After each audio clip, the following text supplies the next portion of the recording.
तो आज हम करने वाले हैं चैप्टर नंबर 1, जो कि हमारा क्या है, केमिकल रिएक्शन एंड इक्वेशन। तो सबसे पहले इसमें समझते हैं केमिकल रिएक्शन क्या होता है। तो देखो, केमिकल रिएक्शन क्या है, जब भी हम दो या दो से ज़्यादा सब्सटेंस को मिलाते हैं तो एक हमारा क्या होता है, नया सब्सटेंस बनता है और उसकी प्रॉपर्टीज़ क्या होती है, यूनिक होती है। ठीक है, यूनिक मतलब डिफरेंट होती है।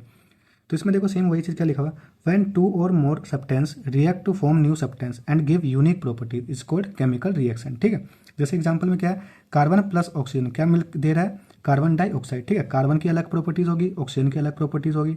जब मिलके क्या बना, कार्बन डाइऑक्साइड, तो कार्बन डाइऑक्साइड की क्या होगी, अलग प्रॉपर्टीज होगी। तो इसको हम क्या कहते हैं, केमिकल रिएक्शन कहते हैं। ठीक है, यहाँ पे हमारा अब देखो नेक्स्ट हमारा क्या है, केमिकल रिएक्शन। केमिकल रिएक्शन में क्या क्या चीज़ें इन्वॉल्व है, देखो केमिकल रिएक्शन में इन्वॉल्व किया, सबसे पहले क्या है, चेंज इन स्टेट। अगर कहीं पे स्टेट का चेंज हो रहा है, स्टेट का मतलब क्या है, सॉलिड, लिक्विड और गैस। अगर सॉलिड, लिक्विड और गैस में स्टेट का चेंज हो रहा है तो हमारा क्या होगा, वहाँ पे केमिकल रिएक्शन हो रहा है। जैसे हमारे क्या दे रखा है, NH4Cl, जो कि क्या है, सॉलिड फॉर्म में है और मिलके क्या बना हमारे, ये ब्रेक होकर किसमें टूट रहा है, NH3 प्लस HCl। ठीक है, सॉलिड से किसमें बन जा रहा है, गैस में। ठीक है, तो सॉलिड से गैस में जाना मतलब स्टेट का चेंज होना, स्टेट का चेंज होना हमारा क्या होगा, केमिकल रिएक्शन। ठीक है, ऐसे ही हमारा क्या है, चेंज इन कलर, कलर में चेंज होगा।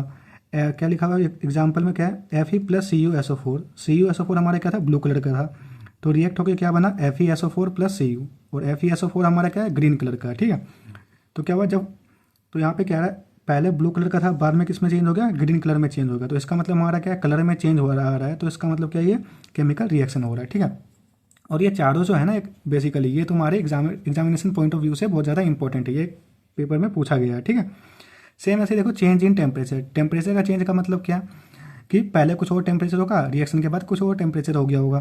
तो देखो CaO प्लस H2O क्या दे रहा है हमें, CaOH2 प्लस हीट। ठीक है, हीट का यहाँ इस साइड का हीट का लिखने का मतलब क्या है, हीट हमारा क्या हो रहा है, रिलीज हो रहा है, हीट निकल रहा है इसमें से। तो इसका मतलब है हीट का निकलना मतलब क्या होगा, टेम्परेचर का चेंज होना। ठीक है, आगे देखो क्या है, evolution of gas. Evolution of gas मतलब क्या, गैस का रिलीज होना है, मतलब गैस का निकलना रिएक्शन में। क्या लिखा हुआ है, जिंक प्लस HCl क्या दे रहा है, ZnCl2 प्लस H2। यहाँ पे देखो क्या है, H2 गैस हमारा क्या हो रहा है, रिलीज हो रहा है। ठीक है, H2 गैस रिलीज हो रहा है, इसका मतलब क्या है, यहाँ पे भी क्या हो रहा है, केमिकल रिएक्शन हो रहा है। और ये चारों के एग्जाम्पल जो है बहुत ज़्यादा इंपॉर्टेंट है, तो ढंग से इसको लिख लेना। ठीक है, नेक्स्ट टॉपिक हमारा क्या है, केमिकल इक्वेशन। तो देखो केमिकल इक्वेशन क्या होता है, कुछ भी नहीं है, it is a symbolic representation of chemical reaction. Chemical reaction को अगर हम सिंबल के फॉर्म में लिख देंगे तो वो हमारा क्या हो जाता है, केमिकल इक्वेशन हो जाता है। जैसे क्या है, कार्बन का सिंबल क्या है, C, ऑक्सीजन का सिंबल क्या है, O2, क्या मिल रहा है, CO2। तो कार्बन प्लस ऑक्सीजन क्या दे रहा है, कार्बन डाइऑक्साइड। तो ये हमने सिंबल के फॉर्म में लिख दिया, तो सिंबॉलिक रिप्रेजेंटेशन को हम क्या कहते हैं, केमिकल इक्वेशन कहते हैं।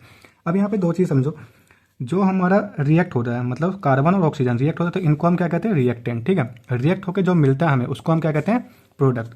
रिएक्ट होकर क्या मिलता है, CO2, तो CO2 हमारा क्या है, प्रोडक्ट। तो देखो रिएक्टेंट की डेफिनेशन क्या, who take parts in chemical reaction, जो हमारे केमिकल रिएक्शन में पार्टिसिपेट कर रहा है। ठीक है, उसको हम क्या कहते हैं, रिएक्टेंट। और प्रोडक्ट हमारा क्या है, the substance which are formed in chemical reaction, जो सब्सटेंस हमारा केमिकल रिएक्शन में बना उसको हम क्या कहते हैं, प्रोडक्ट कहते हैं। ठीक है, तो इसके बाद देखो क्या, how to balance a chemical equation. जो ये जो केमिकल इक्वेशन है इसको हम बाद में करेंगे, पहले दो टाइप के केमिकल इक्वेशन है उसको पहले पढ़ते हैं।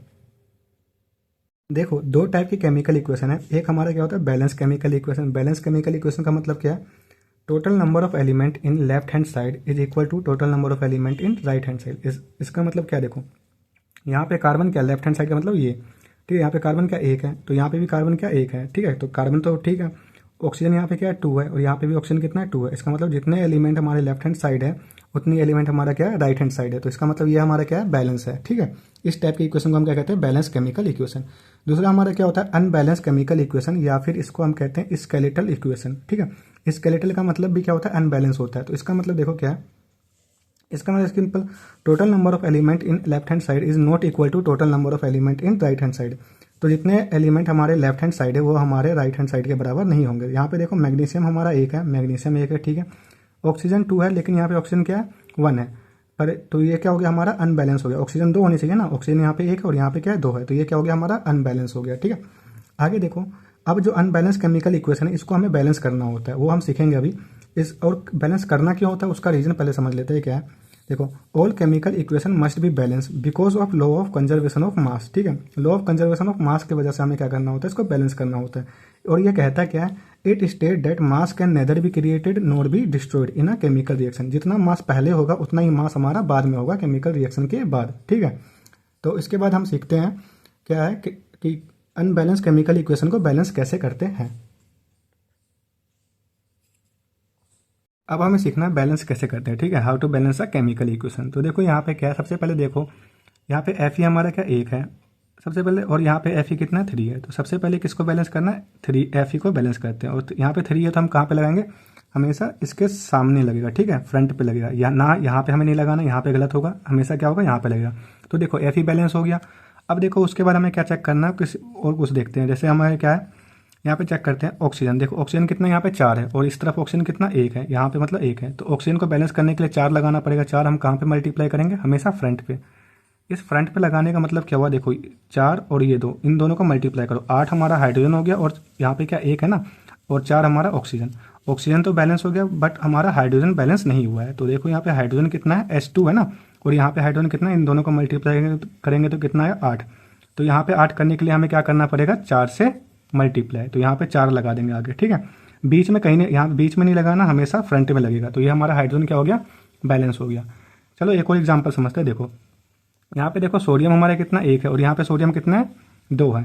तो इस सोडियम को पहले बैलेंस करते हैं। तो सोडियम हमारा क्या है 2 कैसे लगेगा, इसके आगे हमने 2 लगा दिया, ठीक है। तो ये सोडियम बैलेंस हो गया। अब इसके अलावा किसी और एलिमेंट को देखते हैं। देखो सल्फर तो एक ही है, सल्फर एक ही है। ऐसा करते हैं ऑक्सीजन को चेक कर लो। ऑक्सीजन देखो, ऑक्सीजन यहाँ पे कितना है 4 है और यहाँ पे कितना है 4 है, यहाँ 1। अब समझते, हाइड्रोजन को डायरेक्ट बैलेंस कर देते हैं। देखो H2 हमारा यहाँ पे एक हाइड्रोजन कितना 2, यहाँ पे 2 हाइड्रोजन और ये जो 2 है ये 2 और यहाँ पे 1, 2 से मल्टीप्लाई हुआ तो यहाँ पे 2। टोटल कितने हाइड्रोजन है 4, 2 यहाँ पे और 2 ये 1 है ना, और इसके आगे 2 लगा हुआ है तो इसका मतलब यहाँ पे 2 हाइड्रोजन है। टोटल कितने हाइड्रोजन है 4 हाइड्रोजन है और यहाँ पे कितने 2 है। तो इसको मुझे 4 करना है तो इसके आगे क्या लगा देंगे 2। तो ठीक है, तो हाइड्रोजन हमारा बैलेंस हो गया। अब चेक करते हैं क्या सारे एलिमेंट बैलेंस हो गया। तो देखो सल्फर हमारा ठीक है, ऑक्सीजन देखो 4 यहाँ पे और 2 यहाँ पे, तो कितने हो गए 6। और ऑक्सीजन देखो 4 यहाँ पे और इससे 2 यहाँ पे 6, तो टोटल हमारा बैलेंस हो गया, ठीक है। अब हमें पढ़ना है टाइप्स ऑफ केमिकल रिएक्शन। तो देखो टाइप ऑफ केमिकल रिएक्शन में क्या है, सबसे पहले हमारा आता है कॉम्बिनेशन रिएक्शन। तो देखो कॉम्बिनेशन रिएक्शन क्या होता है, इसमें 2 या 2 से ज़्यादा एलिमेंट क्या करते हैं, कंबाइन करते हैं। कंबाइन करके क्या बनाते हैं, एक एलिमेंट। देखो A प्लस बी मिलकर क्या बन रहा है AB, ठीक है। 2 एलिमेंट थे मिलकर हमारा क्या बन रहा है, एक एलिमेंट। तो देखो लिखा हुआ क्या है, the reaction in which 2 or more reactant combine to form a single product. 2 reactant मिलकर हमारा क्या बन रहा है, एक प्रोडक्ट बन रहा है। तो ये हमारा क्या हुआ, कॉम्बिनेशन रिएक्शन। एग्जाम्पल में देखो burning of coal, carbon plus oxygen मिलके हमारा क्या बन रहा है CO2। 2 रिएक्टेंट है और एक प्रोडक्ट बन रहा है। हमेशा प्रोडक्ट हमारा क्या होगा, एक ही होगा, याद रखना। सेम ऐसे क्या है, देखो CaO प्लस H2O क्या मिल रहा है, CaOH2, ठीक है। CaO को हमारा हम क्या कहते हैं, क्विक लाइम, और ये हमारा क्या है, स्लैग्ड लाइम। दो रिएक्टेंट है, 2 रिएक्टेंट मिलके हमारा क्या बन रहा है, एक प्रोडक्ट बन रहा है, ठीक है। प्रोडक्ट हमारा एक बन रहा है, ठीक है। अब यहाँ पे एक चीज़ देखो, कॉम्बिनेशन रिएक्शन समझ में आ गया। यहाँ पे क्या बनेगा, प्रोडक्ट हमारा क्या होगा, सिंगल होगा और रिएक्टेंट हमारे कितने भी हो सकते हैं। तो मेन यहाँ पे हम आगे ये समझते हैं। देखो जो CaOH है इसके इंपॉर्टेंस है, नोट में लिखा हुआ है और ये इंपॉर्टेंट है, ध्यान रखना, ठीक है। देखो CaOH इसको क्या कहते हैं, कैल्शियम हाइड्रोक्साइड, और जनरल नाम क्या है इसका, स्लैग्ड लाइम, ठीक है। इसका यूज़ कहाँ पे होता है, it is use for white washing. जो दीवार क्या कहते हैं, सफ़ेदी करते हैं, उसमें हमारा यूज़ होता है, ठीक है। वाइट वॉशिंग में यूज़ होता है। इट रिएक्ट विथ CO2, ये क्या करता है, जो CaOH जो है ये CO2 से रिएक्ट करके हमारा क्या बनाता है, कैल्शियम कार्बोनेट, ठीक है, CaCO3, and give shiny finish to the wall, ठीक है। रिएक्शन यहाँ पे ये लिखा हुआ CaOH2 प्लस CO2 मिलकर हमारा क्या बन रहा है, कैल्शियम कार्बोनेट प्लस H2O, ठीक है। तो इसका ये यूज़ है। सेकेंड रिएक्शन हमारा क्या है, सेकेंड टाइप ऑफ रिएक्शन क्या है, डिकम्पोजिशन रिएक्शन। देखो डिकम्पोजिशन रिएक्शन क्या होता है, इसमें क्या होता है, उसका उल्टा कॉम्बिनेशन का। इसमें क्या होता है, सिंगल रिएक्टेंट 2 या 2 से ज़्यादा प्रोडक्ट में ब्रेक डाउन होंगे, ठीक है। देखो the reaction in which single substance decompose to give 2 or more substance, ठीक है। सिंगल सब्सटेंस क्या हो रहा है, 2 या 2 से ज़्यादा में ब्रेक होंगे। जैसे एग्जाम्पल है क्या, FeSO4, क्या अब ये क्या हुआ, ब्रेक हुआ किसमें, Fe2O3 plus SO2 plus SO3, ठीक है। Ferric oxide plus sulphur dioxide plus sulphur trioxide. आगे देखो जो डिकम्पोजिशन रिएक्शन है, डिकम्पोजिशन रिएक्शन के क्या होते हैं, 3 टाइप होते हैं। तो 3 टाइप देखो क्या कौन कौन से हैं तुम्हारे, ये पहले तो 2 देखो, इनमें क्या लिखा हुआ देखो। पहला आता है हमारा थर्मल डिकम्पोजिशन रिएक्शन। याद ना, थर्मल का मतलब हमारा क्या होता है, हीट, ठीक है। थर्मल मतलब क्या होता है, हीट। जब भी हमारा डिकम्पोजिशन रिएक्शन हीट के वजह से हो रहा हो तो उसको हम क्या कहेंगे, थर्मल डिकम्पोजिशन रिएक्शन। तो देखो क्या, when a decomposition is carried out by heating. Example क्या, CaCO3। अगर देखो इसको क्या कहते हैं, कैल्शियम कार्बोनेट। अगर इसमें हमने क्या किया, इसको हीट प्रोवाइड किया तो ये क्या हुआ, calcium oxide plus carbon dioxide में ब्रेक हो गया, ठीक है। तो ये हमारा क्या होता है, थर्मल डिकम्पोजिशन रिएक्शन। आगे हमारा क्या होता है, फोटोलिटिक डिकम्पोजिशन रिएक्शन। यार ना, फोटो का मतलब क्या होता है, लाइट, ठीक है। जब भी हमारा लाइट किसके वजह, डिकम्पोजिशन रिएक्शन सनलाइट के वजह से है। लाइट का मतलब क्या है, यहाँ पे सनलाइट की बात कर रहे हैं। When a decomposition reaction is carried out in presence of sunlight, sunlight के प्रेजेंस में अगर डिकम्पोजिशन रिएक्शन हो रहा है तो उसको हम क्या कहेंगे, फोटोलिटिक डिकम्पोजिशन रिएक्शन। देखो इसमें क्या, एजीसीएल को हमने धूप में रखा, मतलब क्या, सनलाइट दिया, तो क्या हो गया, ये Ag+Cl2 हो गया। पहले ये सिल्वर कलर का था, बाद में क्या हो जाता है, ग्रे कलर में चेंज हो जाता है, ठीक है। तो ये हमारा, देखो नेक्स्ट हमारा कौन सा है, थर्ड हमारा क्या आता है, इलेक्ट्रोलिटिक डिकम्पोजिशन रिएक्शन, ठीक है। डिकम्पोजिशन रिएक्शन का थर्ड पार्ट हमारा क्या, इलेक्ट्रोलिटिक डिकम्पोजिशन रिएक्शन। इलेक्ट्रोलिटिक का यार ना, यहाँ पे क्या होता है, इलेक्ट्रिक करंट की वजह से ब्रेक डाउन होता है, ठीक है। When decomposition reaction is carried out by passing electric current, electric current की वजह से क्या होता है, डिकम्पोज होता है। तो देखो क्या, जब भी हमें वाटर में से हाइड्रोजन और ऑक्सीजन को अलग करना होता है तो हम क्या करते हैं, इलेक्ट्रोलिटिक डिकम्पोजिशन रिएक्शन करते हैं। तो देखो H2O में से हम क्या करें, इलेक्ट्रिक करंट पास कराए तो क्या मिलता है हमारा, H2+O2। अगर इसको मुझे बैलेंस करना है तो यहाँ पे 2 लगाया, यहाँ पे 2, ठीक है। तो हाइड्रोजन बैलेंस हो गया और ऑक्सीजन भी बैलेंस हो गया। आगे इसके बाद देखो क्या आता है, डिस्प्लेसमेंट रिएक्शन। डिस्प्लेसमेंट रिएक्शन होता क्या हमारा, the reaction in which more reactive element, ठीक है, more reactive element displace less reactive element from its solution. इसमें देखो क्या लिखा है, जो ज़्यादा रिएक्टिव एलिमेंट होता है वो लेस रिएक्टिव एलिमेंट को क्या करता है, डिस्प्लेस कर देता है। जैसे देखो Fe है और यहाँ पे Cu है, जो Cu जो है वो क्या है, कम रिएक्टिव एलिमेंट, और Fe क्या है, Cu से ज़्यादा रिएक्टिव एलिमेंट। तो F ने क्या किया, Cu को हटा दिया, मतलब डिस्प्लेस कर दिया। डिस्प्लेस का मतलब क्या ना, हटाना, ठीक है। और FeSO4 बन गया प्लस Cu बन गया, ठीक है। तो इस टाइप की रिएक्शन को हम क्या कहते हैं, डिस्प्लेसमेंट रिएक्शन। इसके बाद देखो double displacement reaction. Double displacement reaction हमारा क्या होता है, a reaction in which mutual exchange of ion between the reactants. इसमें क्या होता है, आयंस का एक्सचेंज होता है। जैसे देखो यहाँ पे क्या, NaSO4 प्लस BaCl2।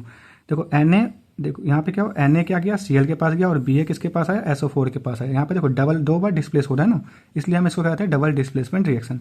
तो Na कहाँ गया, तो देखो Na कहाँ गया, Cl के पास, और Ba कहाँ गया हमारा, SO4 के पास, BaSO4 प्लस NaCl।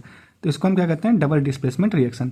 इसमें देखो एक चीज़, जो ये जो रिएक्शन है डबल डिस्प्लेसमेंट रिएक्शन, इसको हम प्रेसिपिटेशन रिएक्शन भी कहते हैं, ठीक है। अब प्रेसिपिटेशन रिएक्शन होता है क्या, डबल डिस्प्लेसमेंट रिएक्शन को ही हम प्रेसिपिटेशन रिएक्शन कहते हैं।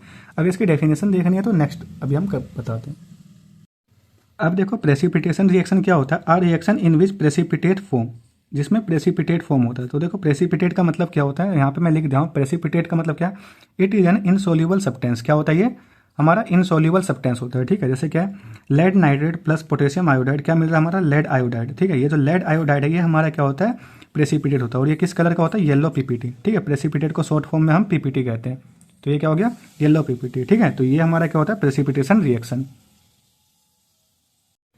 नेक्स्ट देखो हमें क्या पढ़ना, ऑक्सीडेशन एंड रिडक्शन। देखो ऑक्सीडेशन का मतलब क्या होता है, addition of oxygen and removal of hydrogen. Oxygen का जुड़ना या हाइड्रोजन का हटना, वो हमारा क्या होता है, ऑक्सीडेशन रिएक्शन। तो देखो क्या है, Cu+O2 गिब्स क्या दे रहा है, CuO, ठीक है। ऑक्सीजन यहाँ पे जुड़ रहा है ना कॉपर में, तो ये हमारा क्या होगा, ऑक्सीडेशन। या फिर हाइड्रोजन हटता तो क्या कहते हैं हम उसको, ऑक्सीडेशन, ठीक है। इसके बाद क्या, रिडक्शन। रिडक्शन क्या होगा, सेम इसका उल्टा, addition of hydrogen and removal of oxygen from a substance, ठीक है। अब देखो यहाँ पे क्या, अब देखो O है, यहाँ से ऑक्सीजन का क्या आ रहा है, ऑक्सीजन यहाँ से हट रहा है, तो ऑक्सीजन हमारा हटना क्या हो गया हमारा, ये रिडक्शन, ठीक है। ऑक्सीजन का है ना, यहाँ पे लिखा है ना, रिमूवल ऑफ ऑक्सीजन, या फिर हाइड्रोजन का जुड़ना, वो क्या होता है हमारा, रिडक्शन, ठीक है। इसके बाद हमें क्या पढ़ना, देखो रिडॉक्स रिएक्शन। रिडॉक्स रिएक्शन क्या होता है, the reaction in which both oxidation and reduction take place simultaneously. इसमें क्या होता है, ऑक्सीडेशन और रिडक्शन दोनों साथ में हो रहे होते हैं, उसको हम क्या कहते हैं, रिडॉक्स रिएक्शन। एग्जाम्पल में देखो क्या दिया हुआ, CuO+H2 गिव्स क्या है, Cu+H2। तो देखो यहाँ से यहाँ देखो ऑक्सीजन का हटना, ऑक्सीजन का हटना क्या बताया था, रिडक्शन, ठीक है। और इसमें देखो H2 में क्या हो रहा है, ऑक्सीजन ऐड हो रहा है ना, तो ऑक्सीजन का ऐड होना क्या हो गया हमारा, ऑक्सीडेशन। तो यहाँ पे एक सबसे पहले पूछा जाता है कि देखो क्या है, ऑक्सीडाइज सब्सटेंस क्या है, रिड्यूस सब्सटेंस क्या, ऑक्सीडाइजिंग एजेंट और रिड्यूसिंग एजेंट। तो सब सिंपल सा ये निकालने के लिए देखो, ऑक्सीडाइज सब्सटेंस का मतलब किसके पास ऑक्सीजन जा रहा है, आंसर हमेशा याद रखना, चारों का आंसर इन दोनों में से कुछ होगा, ठीक है। ऑक्सीडाइज सब्सटेंस मतलब ऑक्सीजन किसके पास जा रहा है, H2 के पास ना, देखो H2 के पास गया ना ऑक्सीजन, तो ऑक्सीडाइज सब्सटेंस हमारा क्या हो गया, H2, ठीक है। अब रिड्यूस कौन हो रहा है, रिड्यूस हमारा क्या होता है, CuO। तो यहाँ पे क्या है, CuO, ठीक है। ऑक्सीजन इसमें से रिड्यूस हो रहा है, रिड्यूस मतलब हटना। अब सेम देखना, जो इन दोनों का ना अपोजिट हमारा ये होता है, जैसे इसमें क्या है, ऑक्सीडाइजिंग एजेंट, जो हमारा रिड्यूस सब्सटेंस होगा वही हमारा ऑक्सीडाइजिंग एजेंट होता है। तो ऑक्सीडाइजिंग एजेंट हमारा क्या हो गया, CuO, और इसका आंसर क्या होगा, H2, ठीक है। अब आगे देखो, सेम एक और क्वेश्चन करते हैं इसी के बेस पे, जैसे आता है ZnO+C, क्या मिल रहा है हमारा, जिंक प्लस CO, ठीक है। तो देखो ऑक्सीजन यहाँ से हट गया, तो ऑक्सीजन का हटना हमारा क्या होता है, रिडक्शन, और ऑक्सीजन का जुड़ना हमारा क्या होता है, ऑक्सीडेशन। ठीक है, तो यहाँ पे अगर मुझे पूछना हो कि ऑक्सीडाइज सब्सटेंस क्या है, तो ऑक्सीडाइज सब्सटेंस क्या है, तो देखो ऑक्सीजन किसके पास जा रहा है, सी के पास जा रहा है ना, कार्बन के पास, तो ऑक्सीडाइज सब्सटेंस हमारा क्या होगा, सी। रिड्यूस सब्सटेंस कौन होगा, कौन रिड्यूस हो रहा है, ओ, तो ओ हमारा ये क्या हो गया, ZnO। ठीक है, इसमें से ओ हट गया तो क्या हो गया हमारा, ZnO। अब इसका उल्टा सेम, ये हमारा ZnO हो जाएगा और ये हमारा सी हो जाएगा। ठीक है, अब एक इम्पॉर्टेंट एग्जाम्पल है, देखो जैसे ये यहाँ पे दिया हुआ है ये वाले। ठीक है, इसको बताओ, इसको करके दिखाओगे तब मैं समझूंगा तुम्हें आता है ये कुछ। तो देखो इसमें से सबसे पहले बताओ ऑक्सीडेशन कहाँ पे हो रहा है, रिडक्शन कहाँ पे हो रहा है। तो देखो ऑक्सीजन और इसमें देखो, इसमें से क्या होगा, ऑक्सीजन हमारा क्या हो गया, हट गया, तो ऑक्सीजन का हटना क्या होता है, रिडक्शन। ठीक है, यहाँ पे लिख भी दिया रिडक्शन का, देखो लिखा हुआ ना, रिमूवल ऑफ ऑक्सीजन, तो रिडक्शन। अब ये बताओ सी हाइड्रोजन ना, हाइड्रोजन से Cl में, तो देखो हाइड्रोजन इसमें से क्या हो रहा है, रिमूव हो रहा है, हाइड्रोजन का हटना, देखो रिमूवल ऑफ हाइड्रोजन क्या है, ऑक्सीडेशन है ना, तो ये क्या हो रहा है, ऑक्सीडेशन। तो बताओ ऑक्सीडाइज सब्सटेंस हमारा क्या होगा, तो देखो ऑक्सीडाइज सब्सटेंस क्या होता है, जिसके पास हमारा ऑक्सीजन आता है, तो ऑक्सीडाइज सब्सटेंस हमारा क्या हुआ, HCl। ठीक है, और रिड्यूस सब्सटेंस हमारा क्या होगा, ऑक्सीजन हटा ना इसमें से, तो रिड्यूस सब्सटेंस हमारा क्या हो गया, MnO2। ठीक है, इसमें देखो ऑक्सीडाइज सब्सटेंस तुम्हें पता नहीं चलेगा, पर लेकिन देखो हाइड्रोजन इसमें से हट रहा है ना, तो जो ऑक्सीडेशन हो रहा है उस, देखो हाइड्रोजन का हटना ऑक्सीडेशन हो रहा है, तो यही हमारा क्या होगा, ऑक्सीडाइज होगा। ठीक है, याद रखना ऑक्सीडाइजिंग एजेंट और रिड्यूसिंग एजेंट क्या होते हैं, इनके अपोजिट। जो हमारा ऑक्सीडाइजिंग एजेंट है वही हमारा क्या होगा, रिड्यूस सब्सटेंस होगा, तो ये हमारा MnO2 हो गया और ये हमारा HCl होगा। ये बहुत ज़्यादा इंपॉर्टेंट है, एग्जाम्पल याद रखना इसको ध्यान से। ठीक है, पेपर में आया हुआ है। अब देखो दो टाइप के रिएक्शन और बचे हुए हैं, जो पहले ही आते हैं, बीच में आते हैं, पर लेकिन मैं ये बाद में कराता हूँ। तो देखो chemical reaction on the basis of क्या है, टेम्परेचर के बेस में जो रिएक्शन है। तो सबसे पहले हमारा क्या था, एक्सोथर्मिक। याद रखना एक्सो का मतलब क्या होता है, रिलीज। ठीक है, एक्सो का मतलब क्या है, रिलीज, और थर्मिक का मतलब हीट। ठीक है, ऐसा रिएक्शन जिसमें हीट रिलीज हो रहा हो, मतलब हीट निकल रहा हो, तो उसको, उस टाइप के रिएक्शन को हम क्या कहते हैं, exothermic reaction in which heat is release with the formation of product. तो हीट हमारा रिलीज हो रहा है, तो ये हमारा क्या हो गया, एक्सोथर्मिक रिएक्शन। उसके बाद देखो एंडोथर्मिक रिएक्शन क्या होता है, ऐसा रिएक्शन जिसमें हमारा हीट क्या हो रहा है, एब्जॉर्ब हो रहा है। तो the reaction in which heat is absorb, उसको हम क्या कहते हैं, एंडोथर्मिक रिएक्शन। तो एग्जांपल में क्या है, CO3 हीट दिया, तो हमने इसमें हीट क्या हो रहा है, हीट इसमें दिया, तो क्या हुआ, हीट को एब्जॉर्ब क्या हो रही है, ब्रेक डाउन हो गया किसमें, CaO प्लस CO2 में। ठीक है, तो इस टाइप के रिएक्शन को हम क्या कहते हैं, एंडोथर्मिक रिएक्शन। लास्ट देखो हमारा क्या है, कोरोजन। कोरोजन होता क्या है, बेसिकली जैसे किसी भी मेटल को हम बाहर रख देंगे तो उसमें क्या होता है, जंग लग जाता है। तो वो जो प्रोसेस है, जंग लगने का जो प्रोसेस है, उसी को हम क्या कहते हैं, कोरोजन कहते हैं। तो देखो क्या है, when a metal is attacked by a substance around it such as moisture acid, it is said to be corrode. ठीक है, अब ये क्या हो गया, कोरोड मतलब खराब होना, and this process is called corrosion. जब भी हम बाहर किसी मेटल को रखेंगे तो उसमें क्या होगा, वो बाहर क्या होता है, मॉइस्चर होता है, एसिड होता है, कुछ भी है, वो क्या करेंगे, अटैक करेंगे मेटल के ऊपर, तो वो क्या हो जाता है, खराब हो जाता है उसको, और उस प्रोसेस को हम क्या कहते हैं, कोरोजन। एग्जाम्पल में दिया हुआ रस्टिंग ऑफ आयरन, आयरन में जंग लगना। ब्लैक कोटिंग ऑन सिल्वर, देखा होगा तुमने, चांदी में क्या होता है, ब्लैक कलर की कोटिंग हो जाती है। ग्रीन कोटिंग ऑन कॉपर, ये सब किसके एग्जाम्पल है, कोरोजन के। ठीक है, अब प्रिवेंशन ऑफ कोरोजन हमारा क्या होता है, कोरोजन से हम कैसे बच सकते हैं, उसको ऑयलिंग करके। ठीक है, ऑयलिंग, पेंटिंग, ग्रीसिंग, ये सब करके हम क्या कहते हैं, कोरोजन से बच सकते हैं। लास्ट हमारा क्या होता है, गैल्वनाइजेशन। गैल्वनाइजेशन हमारा क्या होता है, कोटिंग ऑफ जिंक। जिंक की कोटिंग को हम क्या कहते हैं, गैल्वनाइजेशन कहते हैं। ठीक है, ये इंपॉर्टेंट है, ये इंपॉर्टेंट। ठीक है, इसको ढंग से लिखना। गैल्वनाइजेशन क्या होता है, कोटिंग ऑफ जिंक। आगे देखो, आगे हमारा टॉपिक, आगे हमारा क्या है, उसके बाद आता है रेंसिडिटी। रेंसिडिटी क्या होता है, जो भी खाना है वो जो खराब हो जाता है, उसी प्रोसेस को हम क्या कहते हैं, rancidity. The oxidation of fats and oil when expose to air. ठीक है, जब भी देखो खाने में क्या होता है, फैट होते हैं, ऑयल होते हैं, वो क्या होते हैं, एयर के कांटेक्ट में आते हैं, तो वो क्या होते हैं, खराब हो जाते हैं, और उसको हम क्या कहते हैं, रेंसिडिटी। ठीक है, it leads to bad smell and bad taste. ठीक है, उसकी वजह से क्या होता है, स्मेल आता है, और क्या होता है, टेस्ट उसका खराब हो जाता है। आगे देखो रेंसिडिटी से हम कैसे बचते हैं, प्रिवेंशन क्या है, यूजिंग रेफ्रिजरेटर। ठीक है, फ्रीज का हम यूज़ करते हैं, रेफ्रिजरेटर का मतलब क्या है, फ्रीज। ठीक है, या फिर हम कह सकते हैं keeping food in air tight container, जहाँ एयर टाइट कंटेनर का मतलब जहाँ पे एयर ना जा सके। ठीक है, उसको हम उससे हम रेंसिडिटी से बच सकते हैं। तीसरा हमारा क्या है, रिप्लेसिंग एयर बाय नाइट्रोजन। ठीक है, एयर को क्या करो, नाइट्रोजन से रिप्लेस कर दो। जैसे तुम्हारे चिप्स कुरकुरे जो होते हैं उसमें क्या होता है, जो एयर भरा हुआ होता है, वो एयर होता है क्या, एक्चुअल में नाइट्रोजन होता है। ठीक है, नाइट्रोजन इसलिए रखते हैं ताकि वो खराब ना हो सके।